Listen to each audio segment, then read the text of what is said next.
6th Tamil இயல் 2 இயல் 2க்கான தேர்வுக்கான நோட்ஸ் தான் நான் கொடுத்துருக்கேன். இது ஒரு 11 பக்கம் இருக்கும். பேஜ் வந்து ஒரு 5 பேஜ் தான் இருக்கும். நீங்கள் ரொம்ப ஈஸியாக படிச்சுக்கலாம். சிலப்பதிகாரத்தை இயற்றியவர் இளங்கோவடிகள். இளங்கோவடிகள் டேஸ் மரபை சேர்ந்தவர். சேர மரபை சார்ந்தவர் தான் இளங்கோவடிகள் தெரியும். இளங்கோவடிகளுடைய காலம் கிபி 2ஆம் நூற்றாண்டு. தமிழின் முதல் காப்பியம் சிலப்பதிகாரம். சிலப்பதிகாரத்தின் வேறு பெயர்கள் முத்தமிழ் காப்பியம், குடிமக்கள் காப்பியம், நிறைய பேர் இருக்குது. ஆனால் 6th இவ்வளோ நேம் தான் கொடுத்துருக்காங்க, நீங்கள் பார்த்துக்கோங்க. இரட்டை காப்பியம் என்பவையும் சிலப்பதிகாரமும் மணிமேகலையும் தான். காவிரி ஆறு பாய்ந்து வளம் செய்யும் நாட்டை ஆட்சி செய்பவன் டேஸ் மன்னன், சோழ மன்னன். மாமலை போற்றதும் மாமலை போற்றதும் பாடலின் ஆசிரியர் வந்து இளங்கோவடிகள் தான். திங்கள் ஞாயிறு மலை என இயற்கையே வந்துட்டு வாழ்த்துவதாக அமைந்த நூல் சிலப்பதிகாரம். நிலவின் குளிர்ச்சியையும் கதிரவனின் வெம்மையையும் மழையின் பயனையும் போற்றும் நூல் சிலப்பதிகாரம். கழுத்தில் சூடுவது தார், கதிரவனின் மற்றொரு பெயர் ஞாயிறு, வெண்கொடை வந்து பிரித்தெழுத்தமா வெண்மை கூட்டல் குடை.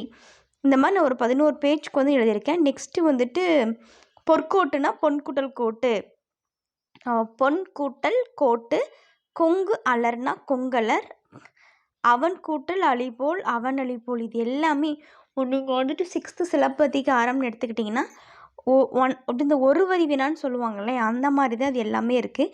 நீங்கள் ஒன்ஸ் படிச்சிங்களாவே போதும். சொல்லும் பொருளும் எல்லாம் இருக்குது.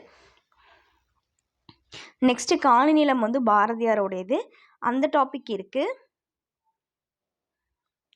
நெக்ஸ்ட்டு நம்ம பார்த்தோம்னா சிறகின் ஓசை, அதுக்கான நோட்ஸ் நான் கொடுத்துருக்கேன், பார்த்துக்கோங்க. நான் இது எல்லாமே டிஸ்கிரிப்ஷன் பாக்ஸில் உங்களுக்கு நான் வந்துட்டு லிங்க் பண்ணுறேன். அப்படி இல்லைன்னா கமெண்ட் பாக்ஸில் இருக்கும், நீங்கள் எடுத்துக்கோங்க.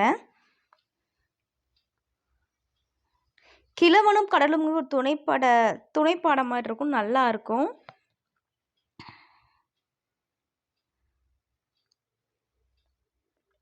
கிழவனும் கடலும் என்ற நூலின் ஆசிரியர் எர்னஸ்ட் ஹெமிங்கே. இந்த கொஸ்டின் ரொம்ப இம்பார்ட்டன்ட், இது வந்துக்கிட்டே இருக்கும், பாருங்கள்.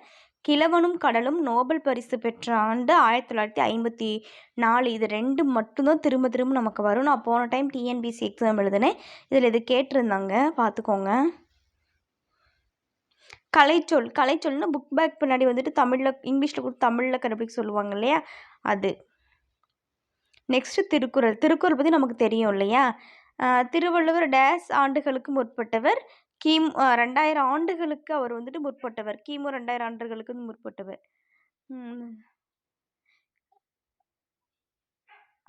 எக்காலத்துக்கும் பொருந்தும் வாழ்க்கை நெறிகளை வகுத்து கூறியவர் திருவள்ளுவர். ஆமாம், எல்லா காலத்துலேயுமே திருக்குறளுங்கிறது பொருந்தும் இல்லையா. திருவள்ளுவருடைய சிறப்பு பெயர்கள் நிறைய பேர் இருக்குது, பார்த்துக்கோங்க. திருக்குறள் வந்து 3 பிரிவுகளை கொண்டது. அறத்துப்பால், பொருள்பால், காமத்துப்பால் 3 பிரிவுகளை கொண்டது. திருக்குறள் வந்து எந்த வகை நூல்கள் ஒன்று, 11 கீழ்கணக்கு நூல்கள் ஒன்று.